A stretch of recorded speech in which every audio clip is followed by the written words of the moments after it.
안녕하세요. 망튀예요. 며칠 전 출근길에 정말 깜짝 놀랐지 뭐예요. 얼마 전까지만 해도 메마른 나뭇가지였는데 벚꽃이 활짝 폈더라고요. 따뜻하고 예쁜 봄은 성큼 다가왔는데 사회적 거리두기 때문에 삭막한 겨울 속에 살고 있는 것 같습니다.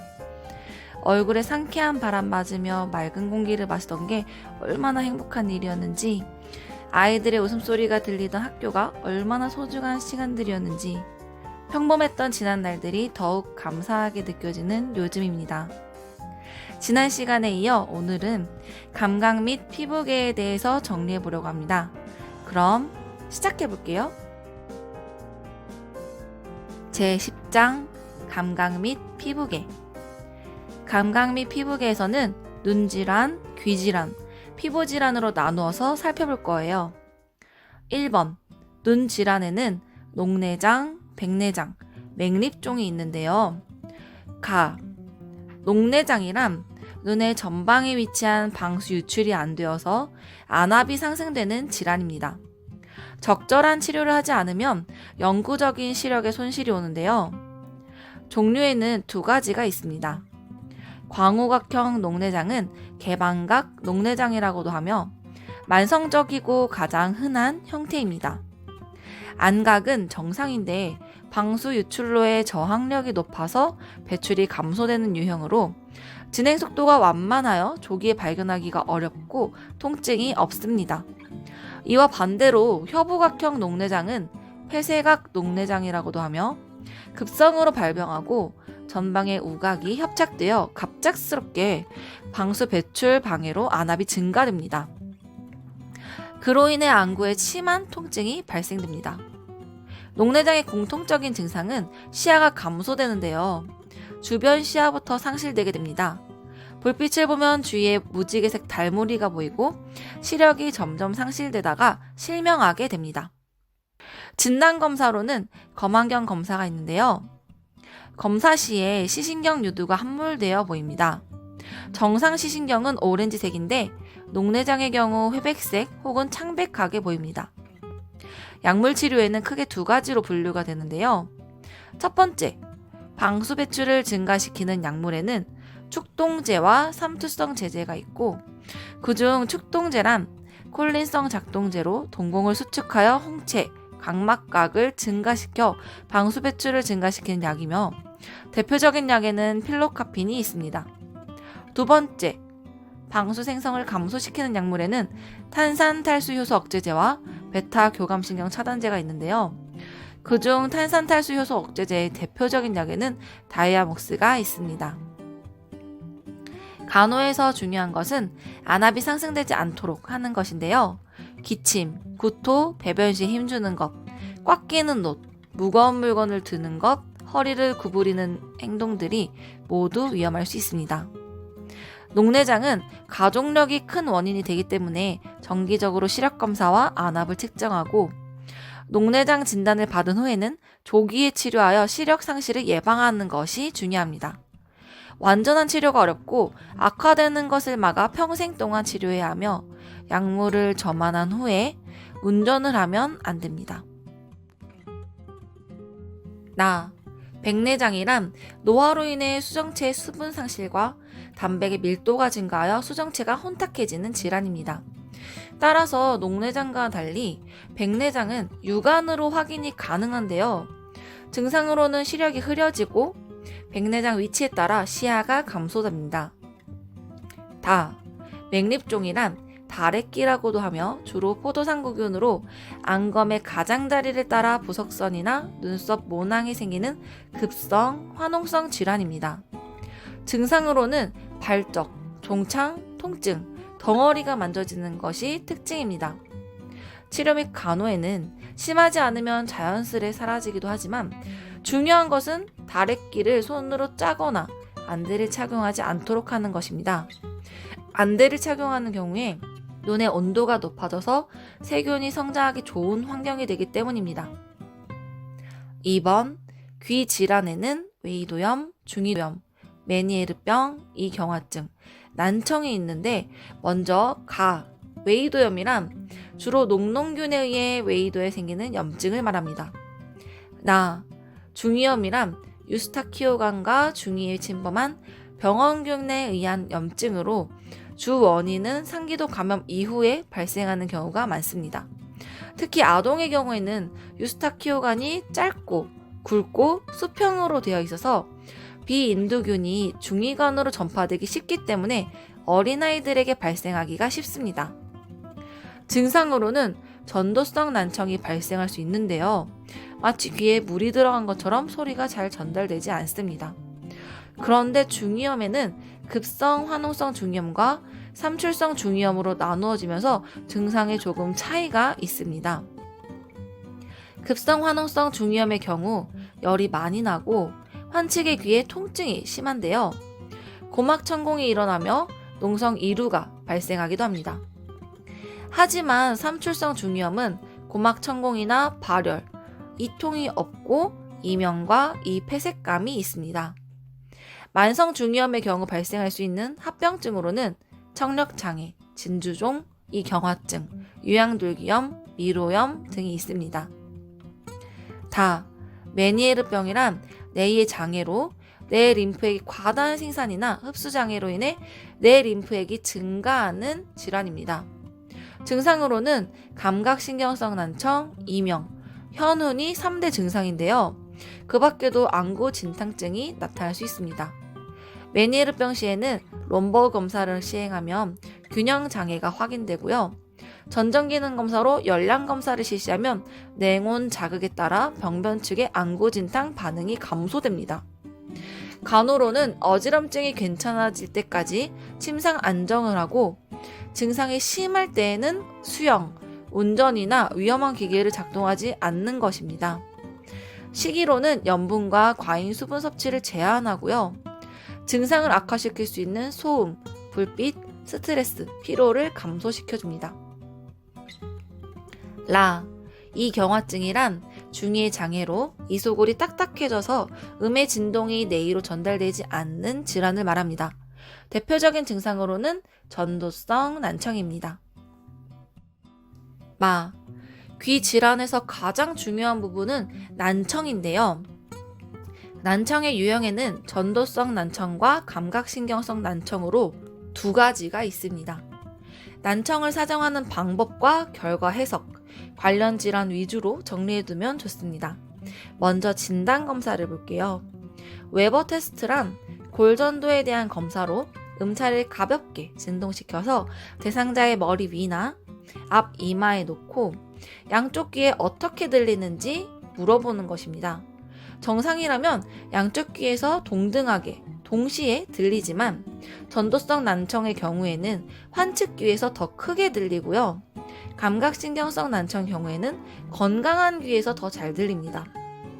전도성 난청의 경우에 웨버 테스트 시에 더 크게 들리는 이유는 골전도로 전달된 소리는 정상적으로 웨이를 통해 빠져나가야 하지만 전도성 난청의 경우에 공기전도의 길이 막혀서 음파 유출 방해가 되어 강한 뇌의 진동을 일으키면서 더 크게 들립니다.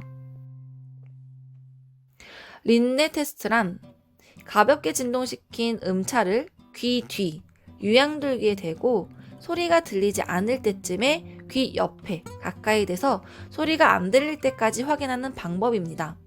이 방법은 골전도와 공기전도의 길이를 비교하는 방법인데요. 일반적으로 골전도보다 공기전도가 2배 정도 길게 들리기 때문에 골전도가 끝난 후에도 공기전도가 비슷한 시간만큼 들려야 정상입니다.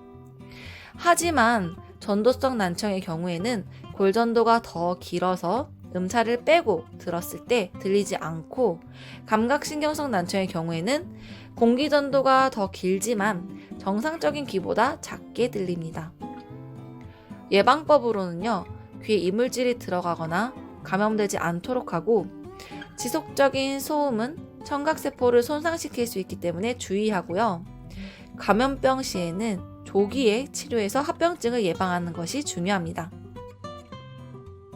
3번, 피부질환에는 먼저 질환을 살펴보기 전에 피부 병변의 종류를 살펴볼게요. 1차 병변입니다. 주로 피부 질환의 초기 단계에 발생하는 증상이라고 생각하면 됩니다. 피진이란 1cm 이내에 평평하고 둥근 피부색 변화이며 반점이란 1cm보다 큰 것을 말합니다. 구진이란 1cm 미만으로 단단하고 융기된 병변이며 판이란 1cm 이상을 말합니다. 결절은 1cm에서 2cm 정도의 구진보다 깊고 단단한 융기된 병변입니다. 종양이란 2cm보다 크고 심부에 존재하는 병변이며 낭이란 피부에 쌓여있는 덩어리로 융기되고 단단하진 않고 액체 등의 내용물이 들어있는 병변입니다. 팽진이란 주로 피하 조직의 혈관 부종이며 스포란 장애성 액체로 차있는 병변이고 농포란 화농성 액체로 차있는 병변을 말합니다. 자, 2차 병변에는요. 1차 병변이 변한 것으로 찰상이란 긁어서 생긴 표피의 상실로 발생하는 상처이고요. 미란이란 표피가 박리되어 노출된 상처입니다. 그리고 균열이란 진피의 균열을 말하고요. 궤양이란 피하 조직까지 움푹 파인 상처를 말하며 인설이란 비정상적인 각질화에 의한 탈락, 위축이란 표피 진피가 얇아져서 생기는 함몰, 반흔이란 상처 치료 후 비정상적인 결체 조직, 가피란 혈액, 농이 마른 부분을 말하고요. 태선화란 피부가 가죽처럼 두껍고 거칠어진 병변을 말합니다. 접촉성 피부염을 볼게요. 접촉성 피부염이란 어떤 물체와 접촉 후에 나타나는 피부 질환으로 자극성과 알레르기성으로 구분이 됩니다. 쉽게 말해서 자극성 접촉성 피부염은 누구에게나 발생할 수 있는 질환이지만 알레르기성 접촉성 피부염은 원인 물질의 과민성을 가지고 있는 사람에게 발생하는 질환입니다. 진단검사로는 주로 첩포검사, 즉 패치검사라고도 하며 알레르기 원인 물질을 부착한 후에 48시간이 지나고 반응을 확인했을 때 홍반, 구진, 부종, 수포, 소양증이 있는지를 확인하는 것입니다. 단마진이란 두드러기라고도 하며 1형 즉시형 과민 반응으로 인해 발생하는 것입니다. 증상으로는 심한 소양감, 발적, 팽진이 나타나는데요. 구진에서 시작되어서 점점 커지고 모양이 불규칙해지면서 서로 융합되는 것이 두드러기의 특징입니다. 옴이란 접촉성 전염성 피부질환으로 옴 진드기에 의해서 발생합니다. 증상으로는 극심한 소양증이 특히 밤에 심하고 홍반성 구진, 누궁, 수포가 주로 손가락 사이, 겨드랑이 등에 가려지는 부위에 잘 발생합니다. 전염성 질환이기 때문에 치료가 중요한데요. 대표적인 치료 약물로는 린단이 있습니다. 얼굴을 제외한 전신에 바르고 24시간 후에 잘 씻어내어서 약물을 제거합니다. 이때 환자가 사용한 침구류나 입었던 옷은 뜨거운 물로 세탁해야 합니다. 단순포진의 원인균은 헤르페스 심플렉스 바이러스로 1형은 입술, 2형은 생식기에 발생합니다. 증상으로는 소양감 혹은 자결감이 느껴지고 홍반, 수포, 농포, 가피 순으로 진행이 되는데요. 접촉을 통해 감염되는 피부질환입니다. 약물 치료로는 항바이러스제인 아시클로버를 사용합니다. 이 약은 바이러스의 DNA 합성을 방해하여 바이러스 복제를 차단하는 원리로 치료합니다. 대상포진의 원인균은 바리셀라 조스터 바이러스로 수두 바이러스가 잠복했다가 다시 재활성화되는 질환을 말합니다. 신경절을 따라서 발생하기 때문에 통증이 굉장히 심하고 통증이 먼저 나타나고 난 이후에 홍반성 발진, 수포, 농포, 가피 순으로 진행이 되는데요. 뇌신경을 따라 일측성으로 넓은 띠 모양으로 발진이 생기고 수포는 군집된 선형으로 발생합니다. 이 역시 접촉을 통해서 감염되며 진단검사는 체인크 도말법으로 확인하고요. 약물 치료는 단순포진 바이러스와 동일합니다. 사막이란 인유두종 바이러스에 의해서 표피가 과다하게 증식되는 질환입니다. 증상으로는 피부 표면에 황색의 두꺼운 케라틴이 과잉 형성되어 표면이 오톨도톨하게 구진이나 결절이 생기고 주로 노출 부위 혹은 발바닥에 한 개 혹은 다수가 발생합니다. 농가진이란 전염성이 매우 높은 표재성 세균 피부 감염으로 원인균은 연쇄상구균 혹은 포도상구균입니다. 증상으로는 붉은 구진, 수포, 농포, 장액성 농성 분비물이 나온 후에 두터운 황갈색 가피가 형성되는데요. 소양증이 심해서 부위를 만지게 되면 또 다른 것을 만지면서 전염될 수 있습니다. 주로 얼굴, 코, 입, 손, 다리 등 노출 부위에 나타납니다. 연쇄상구균에 의해 발생하는 경우에는 합병증으로 급성 사고체신염이 발생할 수 있습니다. 봉화지겸이란 외상 후에 진피와 피하 조직에 발생하는 세균성 감염 질환으로 전염되는 것은 아닙니다. 증상으로는 홍반, 부종, 열감, 통증 등의 급성 염증 반응이 뚜렷하게 나타나고 병변의 경계가 융기되지 않아서 불분명하며 전반적으로 부어 있습니다. 절종이란 모낭의 급성 감염이 피하 조직으로 깊숙이 발생하게 되어서 절종, 독종으로 진행이 되는데요. 원인균으로는 포도상구균이 있고 증상은 통증, 홍반성 결절, 농포, 궤양, 반응이 생깁니다. 쉽게 말해서 여드름을 떠올리시면 됩니다. 백선이란 무좀을 말하는데요. 원인균은 피부 사상균으로 곰팡이입니다. 증상은 홍반성 구진, 통증, 소양감, 진물, 인설이 발생하는데요. 주로 발바닥, 발가락 사이에 잘 발생합니다. 진단검사로는 KOH 습식 도말 검사나 우드 등 검사로 진균을 확인합니다. 인설을 통해 전파되는 질환입니다. 피부암 원인에는 자외선의 장기간 노출, 그리고 화학적인 발암물질에 노출되었거나 유전적인 이유로 발생하는데요. 종류에는 편평상피암, 기저세포암, 흑색종이 있고 악성 흑색종의 경우에는 예후가 가장 안 좋습니다. 증상은 A, B, C, D, E로 기억하면 되는데요. A. 균등성. 피부암의 경우 일반적으로 점과 달리 비대칭적입니다. B. 경계. 불규칙하고 가장자리가 뚜렷하지 않고 흐립니다. C. 색깔. 다양한 색소 침착으로 푸른색, 갈색, 붉은색 등 얼룩덜룩한 색을 띱니다.